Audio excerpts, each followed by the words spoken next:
I hear big voice on my ear, my right ear. Get out now. I say, wow. And I look, I remember looking and I said, who's talking to me? Get out now. And so we jump on the car, we get out. This is Touched by Heaven, everyday encounters with God. Those moments when heaven and earth collide and we see God. We see His hand reaching out to us, attempting to get our attention, inviting us into a closer relationship. Here we share stories of encounter with angels, big time in this episode. Divine interventions, prophetic dreams, visions, near-death experiences, big and little God incidents. I'm your host, Trapper Jack. Welcome. Episode 199, Angels, Seen and Heard. We have all kinds here, seen and heard. We do love our angel stories here at Touched by Heaven. Angels that warn us, protect us, guide us, and yes, save our lives in this episode. Book of Hebrews reminds us that sometimes we entertain angels. Sometimes we think we're looking at just a person, and then we look away for half a second, then look back, and they're gone. Angels? Let's start with Lena, originally from Portugal, and this happened on an island off of Portugal, now living in Ontario, Canada. But this involves at least one angel, and maybe two, certainly at least one angel that was in the right place at the right time.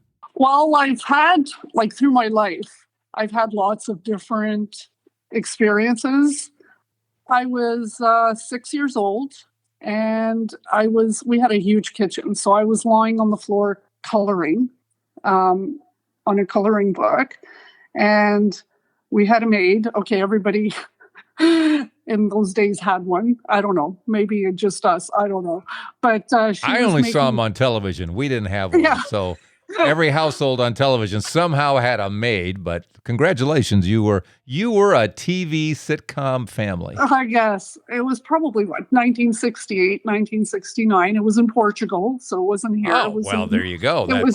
I think it was more common there than here, probably at that time.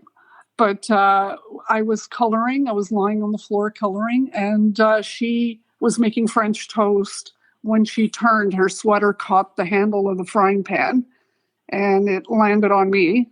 So it landed on my legs, and of course, I started screaming. My mom came running. They took off the flannel nightgown, and she said, the skin was just rolling down my legs. So she threw rubbing alcohol on them and told the maid to go get my dad because his business was maybe, I don't know, a couple of blocks away from the house. And our house was in a small road, not a main road. So it was kind of not where there's traffic, like a lot of traffic coming in and out. First of all, there wasn't a lot of people with cars. But so the maid went running to get my dad. My mom comes running with me out the door. And a cab pulled up. Nobody called a cab, but a cab pulled up, and there was an old man standing at the gate. Now, my brother was in his crib at the time, so he was probably 1.5 years old. So my mom turned to the old man. I mean, she was, at this point, I guess the first thing she thought was she told him, can you go in and watch the baby? So she trusted the old man because he's an old man. Enough to just say, yeah, because she was, at this point, I mean, we're talking back in those days on an island. You rarely heard of anybody doing anything crazy. Right. So okay, she just... Old man's there, you go take care of the kid, and a cab just pulled up. Yeah, a cab pulls out of nowhere. We jump in the cab, go to the hospital. My dad went to meet us at the hospital. When we got home, of course, at that point, the house was full of people, like family members who were waiting for us to come back. And when we arrived, my mom asked, when you guys got here, was there an old man here? And they said, yeah, he was sitting by the crib, but then he left. So she wanted to thank him. And she said she asked everywhere. And we're talking about on an island, in a town, like we're in the main town, like city, but everybody knows everybody. Nobody recognized him. Nobody knew who he was. He just kind of was there when he was needed, and then he left when he wasn't. So she tried to find out who he was, to thank him for, jumping, I guess, being there. So all the years I kept thinking, who was this man? And was he, divinely put there? Or was it, my guardian angel? I don't know. Right. But it was just, he was there at the right time. As was the cab. I mean, the cab pulls up. No rhyme, no reason. Cab, yeah, that and the cab. Yeah. Literally, the two pulled up. And, were there when needed. Thanks, Lena. Another one of those, well, he was there, and then he wasn't type stories. And what's with the taxi driver just pulling up on a back street, side street, out of nowhere? Is that early Uber? Wow. I was just telling my maid, Hazel, about it. Doesn't everybody have a maid? It is a very 60s sitcom kind of thing there. But thank you very much. Appreciate your story, Lena. Now we have a guest originally from Brazil, where they speak Portuguese. And for the first 30 years of her life, that's all she spoke. She moved here not knowing any English. So now we're 30 years down the road as we talk to, she goes by Jane. Regine. Regine? Rejane is the right pronunciation. It's in Portuguese. Oh, it's Portuguese. Oh. Yeah, and American people, they always say Regine. I'm from Brazil, but everybody call me Jane. So please call me Jane. Oh, Jane's okay? Okay, Jane. Oh, yes. Well, Jane, now living here in Ohio, has a friend, also originally from Brazil. Got married to a not-so-great guy. Maybe some criminal element in there, maybe some drug thing going on there. Not a good guy. So one day, her friend was going to go to her husband's storage locker. She wanted to see what he kept at the storage locker and go through some boxes. What's he got going out there? She had the key, and she wanted Jane to go with her. One time I went to help with this Brazilian girl that couldn't speak no English. She just arrived here from Brazil, and she married this American guy, and she was afraid of him and afraid that he was dealing with some drugs and things like that. And I was like, okay. And she said, well, can you take me to this place? I want to check this place. I know he has some stuff there. And I went there, pick her up, and we went. And there was one of those storage place, and she went there with a bunch of boxes on the end of the room, and she started open those boxes. And I'm standing there by the second door. And then I hear a big voice on my ear, my right ear, get out now. And I was like, oh my gosh. And I look, it was so clear that almost like somebody standing next to me and screaming in my my right ear. I was like, look back, I didn't see anybody, and I was like, that's my angel. And I screamed, get out now, get out, let's go. And she said, what happened? I said, I don't know, just my angel was talking to me. And she said, what? I said, just get in the car right now. And so we jump in the car, we get out to the parking lot, you get on the main street. She saw him. She went down on the seat, and she, oh, that's him. And the guy carried a gun. The guy beat her up many times. The guy this, that, and then I would, thank you God that my angel told me to get out, because if he comes there, he's probably going to call the police and say that I broke in, or, Yeah, or cause you physical harm, my gosh. Yeah, that too. She met him in Brazil.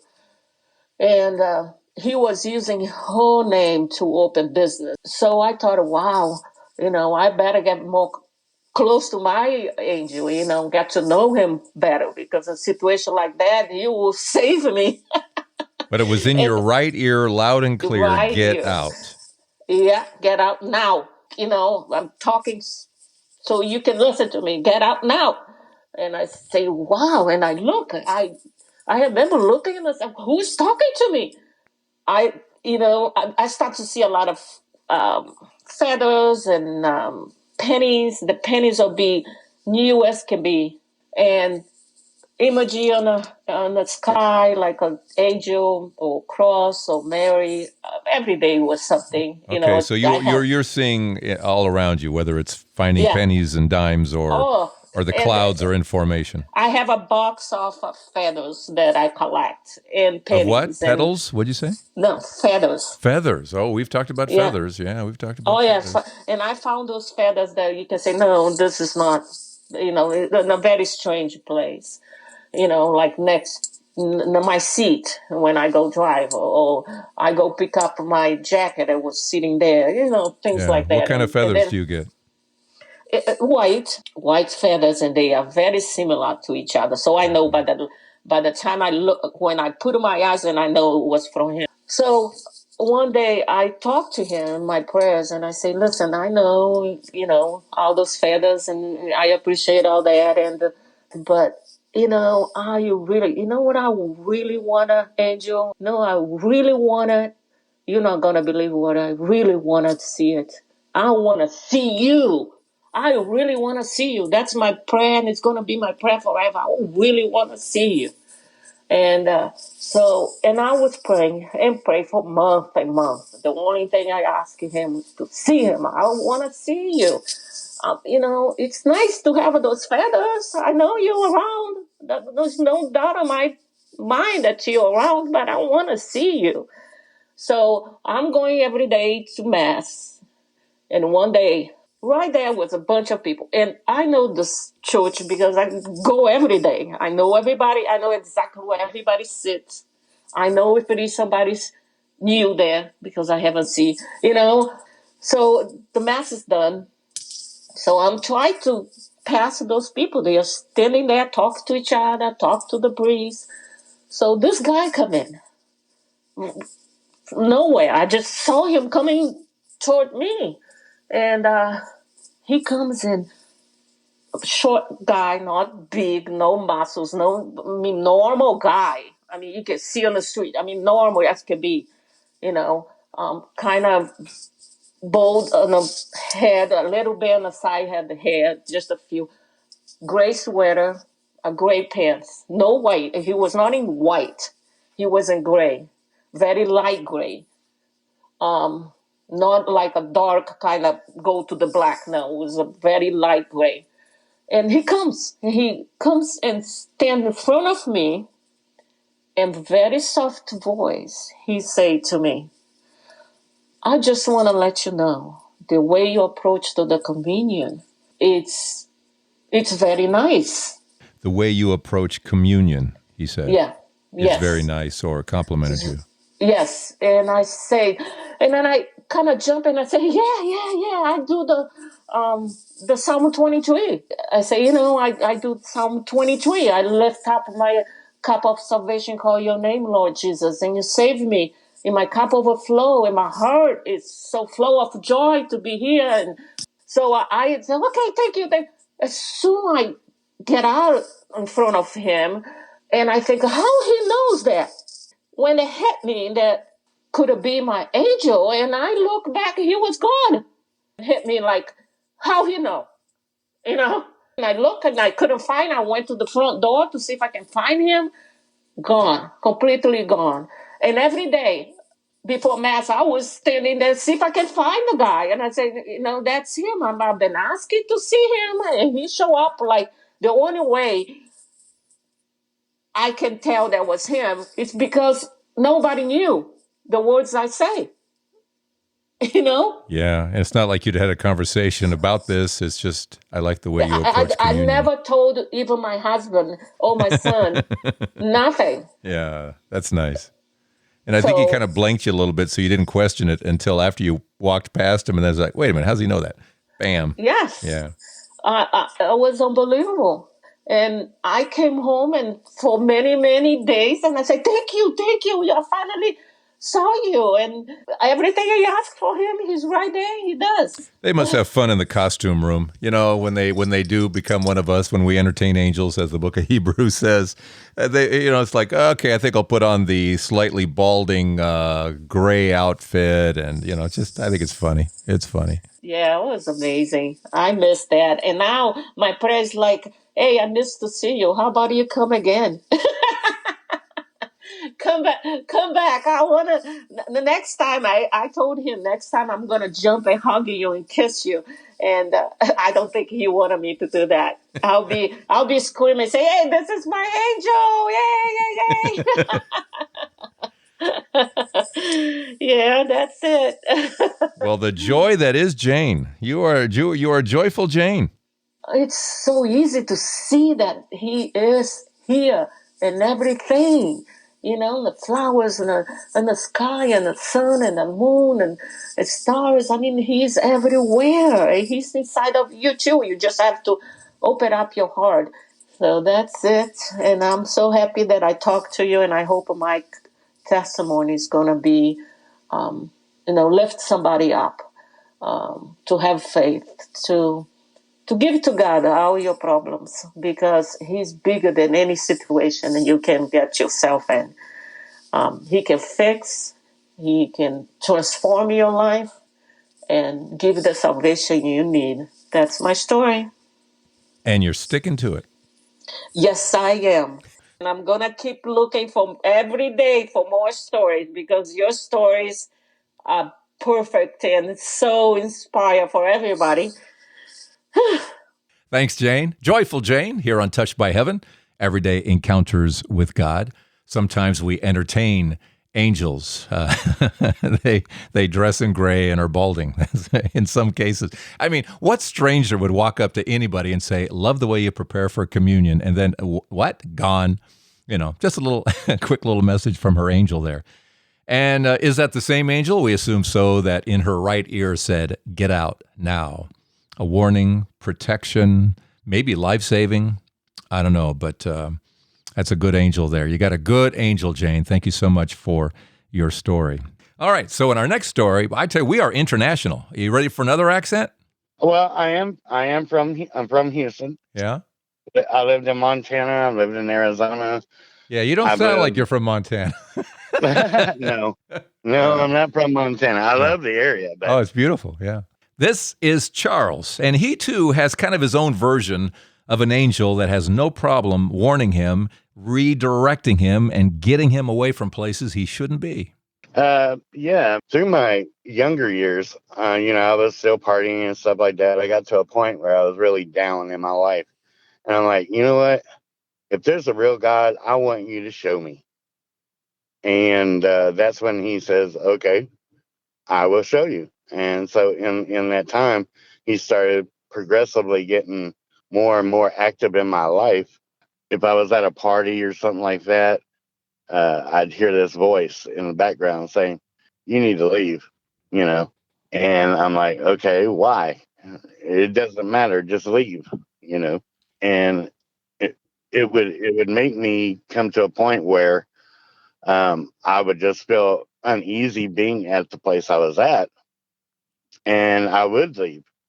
So this would come out of the blue. You're having a good time. Everything's great. You're drinking. You're doing whatever you're doing. And suddenly, you don't think it's just, what do you want to call it? Your conscience is talking to you. Or some people put a good angel on one shoulder and a bad angel on the other shoulder, where it's kind of a built-in thing that happens. Do you feel that something was going on? Some being was communicating with you? I do. And, because, why would I say, hey, you need to get out of here when I'm having a really good time, as far as I was concerned.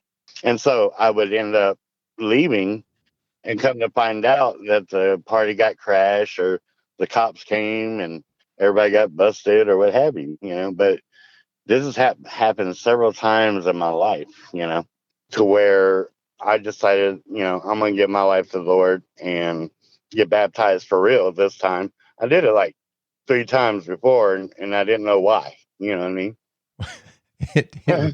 First time is a take, by the way. If you're baptized in the name of the Father, Son, and Holy Spirit, you are baptized. Right.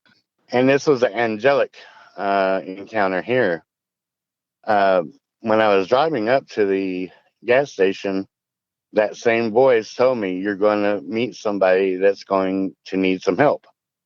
I'm like, okay. So I pulled up to the gas pump. This guy walks around the corner. He has a gas can in his hand. And I just get out of the vehicle, not saying a word to my wife, get out of the vehicle, come around to the passenger side, and he's like, hey, man, can you give me? And I'm like, okay. I already knew he was going to need help. So I opened my passenger door of my vehicle, and my wife was pulling out a $20 bill.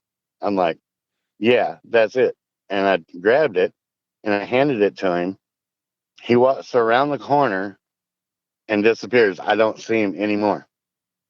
Yeah, I didn't see him get gas. I didn't see him do anything. Talked to my wife, and I'm like, where did he go? And she goes, I don't know. I don't see him anywhere. So I pulled up a little bit and thought he might be walking down the road, but poof, he was gone. But what got to me was, after the incident, was that I didn't say anything to my wife. She didn't know why I got out of the car. I mean, she figured I was getting gas, but she didn't know why I got out of the car. And I see this guy walk around the corner with a gas can in his hand. And I just opened the door, didn't say anything other than the fact that, yeah, that's it. And she handed me the $20 bill, and I handed it to him, and he walked off. She Okay, so was that just a test? Or was that actually somebody who needed $20? Was that an angel who was going to go give it to somebody else? I mean, put that together for me. Well, to me, it was God confirming what I had actually heard that same evening earlier when we were coming from church. It was confirming that there are angels, and that whenever God calls you to do something, you need to do it. Just like with me calling your show. He says, I want you to call. You heard that voice again to contact me. Yes, I did. And I'm like, well, he don't really want to hear my story. And the Holy Spirit was like, no, I want you to call. And I'm like, okay, no problem. Oh, and, I've heard your podcast about car crashes and stuff like that, right? And this is one of the most recent things that have happened to me. I'm going down a highway here in Texas, and I'm driving. I'm going about 45, 50 miles an hour. This car from out of nowhere, the lady was on her phone. I could see her on her phone, and she pulls out in front of me. And there is no way that this lady could have missed me. And me and my girlfriend at the time, I stopped. I looked in my rearview mirror. Her car was more than half in my lane. There was no way that I turned out of my lane. There was a semi truck coming the other way, and I can't explain that. As far as you know, you went through, or she went through you. Part of the car went through part of the car. Is that your interpretation of all that? Yes, because there was no way that lady didn't hit me or me hit that truck if I would have pulled in the other lane. Yeah. There was no area in between those two. You and the girlfriend both looking at each other like, how did that just happen? Right, because we were both bracing for an impact, and it didn't happen. Yeah. And I looked at her, and she looked at me, and I was astonished because, like I said, I looked in my rearview mirror. Her car was more than halfway into the lane that I was traveling in. Had you heard of such a thing before? Actually, no, I hadn't. And I thought it was just me. I must have, missed her, but there was no way I missed her or she missed me. It had to be God, as far as I was concerned. Wow. Yet one more story of car driving through car. We're collecting the whole set here at Touched by Heaven. And Charles with yet another protective, redirecting, warning angel that says, let's get away from this spot. Beautiful. Thanks, Charles. Appreciate it.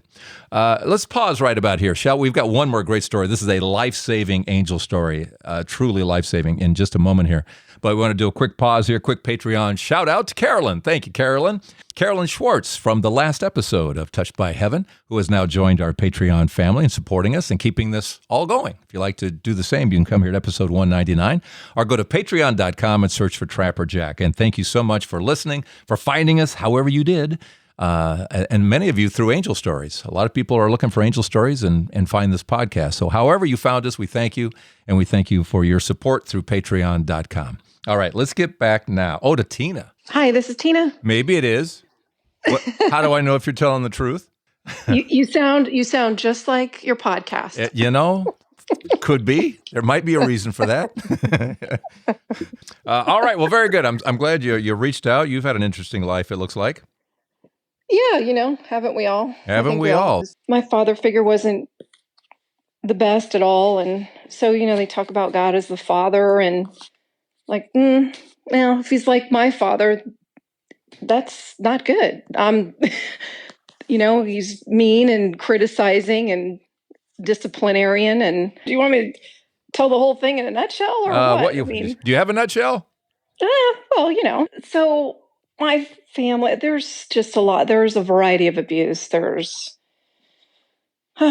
just verbal and mental abuse and physical and sexual abuse in the whole household. And so it was just really odd. And when you're in that isolation and you don't know it, you don't really know, because if you don't have any experience on the outside, then you don't know what to compare it to. That's the thing. Like when you're sharing this podcast and all these different stories and they're like, what? Like, me too? What? That's this whole, thing that seems to be this awakening happening, which I'm super grateful for, that people are now like having the boldness to tell their stories, because when we do, then you're like, what? This happened to me too. And it breaks through this barrier, which is awesome. Nobody wants me around. Nobody cares. Nobody loves me. So why be here? Why be here in this planet? And because if I'm gone, they'll be happier. That was my mindset.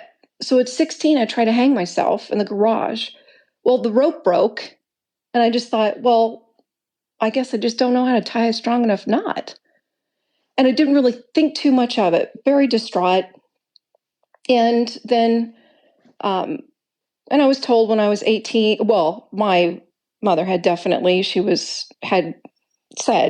from when I was 12 years old on to say, when you turn 18, you're out of this house. I don't have to be responsible for you anymore. And usually with these stories, somewhere along the way, God does make himself known, whether it registers or not. You mentioned the attempt at suicide. Do you think his hand was in there?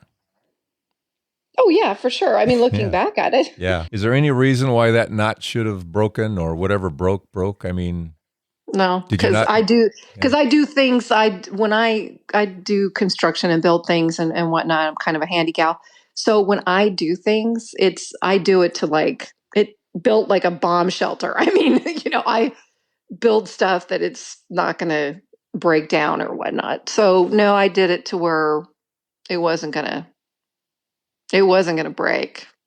So, but it did. Something broke it. Yeah. When I was 18, I was out. I thought, well, how am I going to get educated? Oh, I could go to manicuring school and esthetician school.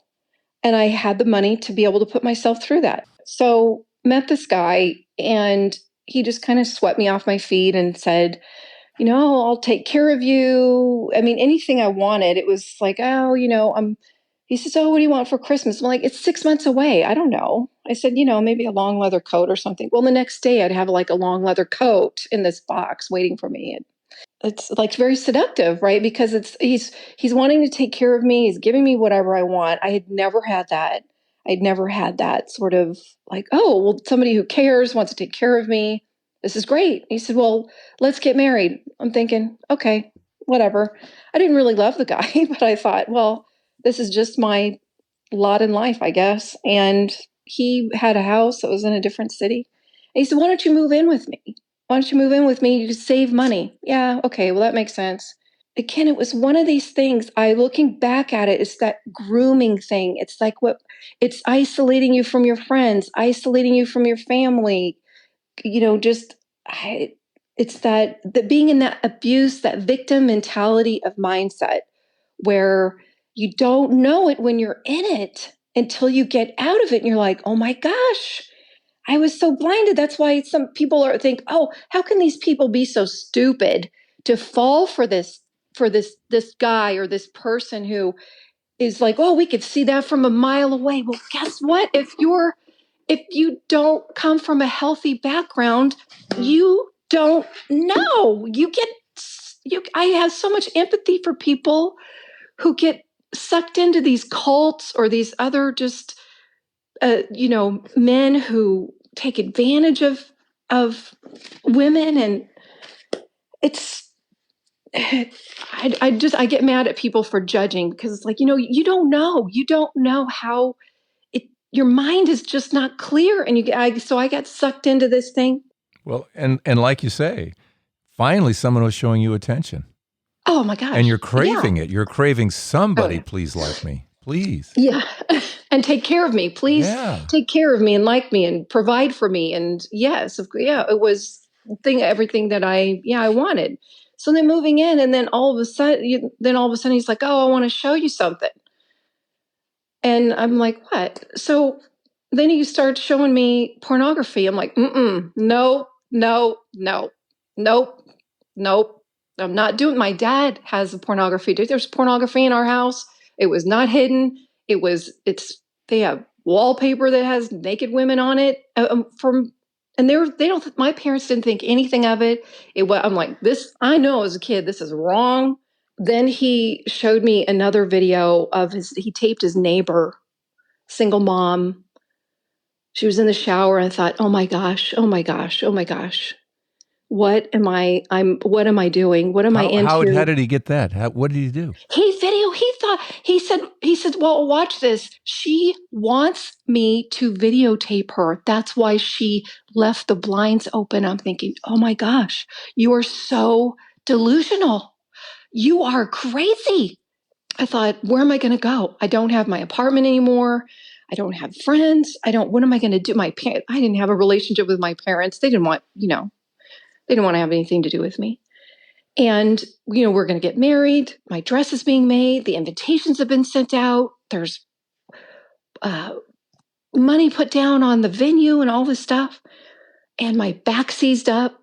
And my fiance said, oh, well, let's take you to the doctor. The doctor goes, you're just stressed out. Let me give you a whole bottle of muscle relaxers. And I thought, okay, I'll take that. So like a half a pill put me out for like 12, 13 hours. And then it was ding, ding, ding. I could take this whole bottle with a rum and Coke, because I'm super sensitive to alcohol, and that'll be it. My fiance is a 24-hour on, 24-hour off shift. Once he leaves for his 24-hour off shift, I'm taking these pills. Nobody's going to find me until it's too late. I don't want to be here anymore. I'm the problem. If I get rid of there's the mindset, if I get rid of the problem, everybody else is going to be happy. So had the pills, he went to work, had the rum and Coke. I was laying on the bed crying, thinking, well, guess this is it. I guess this is how I'm going to die. It's like thinking this is pretty pathetic, but oh, well, so I opened up the bottle of the pills, and I'm still kind of sobbing. And I heard a voice really clear. It's not like it wasn't loving, but it wasn't demeaning. It was just matter of fact, said it very clear. And it was a male voice. And he said, you're not the problem. And I jumped out of bed. I thought there was somebody in the house. I'm like, what? Who is in the house? There should be nobody in here. And I looked at the doorway. I thought I haven't even taken any pills yet. And I thought, okay, whatever. This is weird. So I put my face back down on the pillow, and I'm still kind of crying and thinking about it. And I was just like, what? Like, what was that? And I heard one more time, very clear, you're not the problem. It was like a light. It's like you flipped on a light switch. I'm like, I'm not the problem. I'm not the problem. I'm not the problem. I was like, are you kidding me? I'm not the problem. I jumped out of bed. I poured those pills down the toilet, threw the rum and Coke in the toilet, flushed it, got on the phone, called my mother and said, get a moving truck over here. I'm packing my bags. As soon as you come over here, as little as I did have, I'm going to box it all up, and I'm going to stay at your house. I mean, there was no way on earth I would have ever said that the day before, ever. What did she say? She didn't say anything. She just, the Holy Spirit had to be moving in her too, because she just said, okay. And she and my dad went and got a small moving truck, came to the house. I packed all my stuff, and I moved in with them. Looking back, whose voice? Yeah, that's my angel's voice, because I know it's not Jesus's voice. It's Okay. not, because Jesus has this warm and loving presence, like a really good friend that's just You've been watching The Chosen. I have. See? Yes. Jonathan Romy is so good at, I mean, that my wife says this all the time. If I run into Jesus, that's the Jesus I want, because he's got the eyes firm when he needs to be, soft and accepting and forgiving, and that's Jesus. Yeah. Yes. That's funny. That is so. And if you're not watching The Chosen, folks, you got to watch The Chosen. Download the app. Watch it. Download the app and watch The Chosen. They've had how many seasons so far? 2 seasons. And there was something. I watched the first episode. I was not thrilled, to be honest with you. I'll give it another go. And then by episode 2, I was in. I was all in. It's so anyway, we'll leave that for what it is. But it's called The Chosen, and it's wonderful. Okay, so back to you now, because this is what Jesus would. Even though you haven't heard his voice, that's what he would sound like. That's what he sound like. This is definitely my angel. Definitely. So what's I always like to ask, what's the takeaway in all this and your experiences, everything you had to go through? You're not the problem. Yeah, I was thinking about that when you said, and there's other people, I've listened to your podcast, and there's people who said, that you're never alone, which is definitely true. I've felt that too. But then I was really asking God today, it's like, because he's going to ask me, what's the takeaway? And I thought, what do you want me to say, God? What do you want me to say? And he said, tell them that you were running. You were running away from me and away from the enemy. You were just running. I was trying to get away from bad stuff, but I'm also trying to run away from God. And I had to stop running away, to turn around and face God. And what I'm also doing is I'm facing the enemy. I'm facing the fear. I'm facing both of these things at the same time. But God says, be bold and courageous. Be bold and courageous. Be bold and courageous. Ask God for help, and the enemy will flee. And when I started listening to your podcast, it was very Christian. I know you're Catholic, but it's Jesus and it's God, and it's about, and I was like, oh my, this is what I need to listen to. This is what is giving me boldness and courage and inspiring, and even listening to some of praying the rosary. I'm sorry, as a kid, I threw my rosary beads in the garbage can because I was so mad. I was so mad at I'm like, this stuff doesn't work. So I was even praying. I'm like, Lord, if you need me to get rosary beads, give me some rosary beads from somebody, because it's just this Catholic thing has come back. And I'm like, oh, this, they're talking about Mary, Mother Mary. And I'm like, I just kind of threw her out in the trash, kind of, and it's just really bringing me back to the roots of the Catholic Church, and not just kicking it to the curb. It's really opening that door back up, like you said, and listening to that priest in one of the other podcasts. It was a priest, Richard, I think it was, of the Close Encounters of the Christ kind or something. Yeah. Oh my gosh, I just thought that, wow, these are like the Catholic priests. So I'm hoping there's more of them that rise up. And yeah, he was basically a thug, who sat there, at Mass in front of the Eucharist and heard a voice, stay. The voice he heard was just stay. And here's this guy as far away from the church as you can be, and then he becomes a priest, and it's just God is so good about. He's like, okay, good, because when he brings stuff to mind, when I repent, it's I'm sorry, God. It's boom. It's like, okay, it's forgiven. Move on. It's not to linger on it, right? It's like, it's done, it's gone, it's forgiven. Move, keep moving forward, keep moving. Let's go. It's just, I feel this preparation. My story is one of these huge, big, I died and was in heaven for 3 hours or whatever.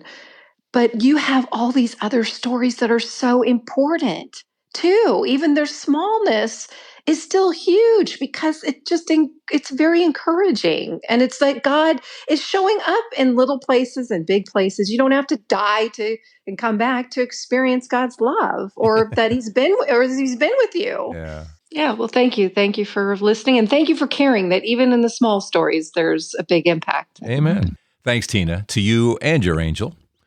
You're not the problem. Boy, what a great reminder to all of us that none of us know how anybody else got to where they are. And she makes a great point that, you see people going down a path, and how could they possibly be so, quote unquote, dumb to do something like that when we don't know.